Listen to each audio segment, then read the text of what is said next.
25,000 শিক্ষকের চাকরি চলে গেছে, সেটা তো কারোর জানার মানে অজ্ঞাত কেউ নেই।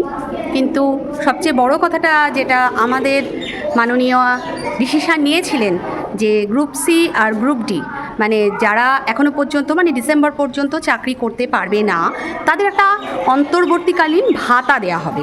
ভাতাটা কীরকম, মানে গ্রুপ সিদের 25,000 আর গ্রুপ ডিদের 20,000। কিন্তু সব কিছু এইভাবে ভোটের রাজনীতি করা যায় না, ঠিক আছে? সব কিছুতেই এই একই পদ্ধতি চালালে হবে না। এই যে ভাতার রাজনীতি, এটা কিন্তু আর মনে হচ্ছে না বেশি দিন খাওয়ানো যাবে পাবলিককে, বুঝতে পেরেছেন? মানে পাবলিক আর নেবে না, ব্যাপারটা বুঝে গেছে, কতদিন আর পঙ্গু করে রাখবেন। যাই হোক, আমাদের মাননীয় আর এই ডিসিশানকে আমাদের হাইকোর্ট একবারে অন্তর্বর্তীকালীন স্থগিতাদেশ দিয়ে দিল। এবার সমস্যাটা হয়েছে কি, যারা সত্যি প্রকৃত যোগ্য ছিল, এর মধ্যে কিছু লোক তো যোগ্য ছিল, তারা ধনে প্রাণে শেষ হয়ে যাবে এবং তার জন্য দায়ী হবেন, সেটা আর বলার অপেক্ষা রাখে না। আমি একজন টিচার, কষ্ট পাচ্ছি এবং সমব্যথী হচ্ছি সবার জন্য। মানে এই পরিস্থিতিটার জন্য ভীষণভাবে আমি এই সরকারকেই দায়ী করছি।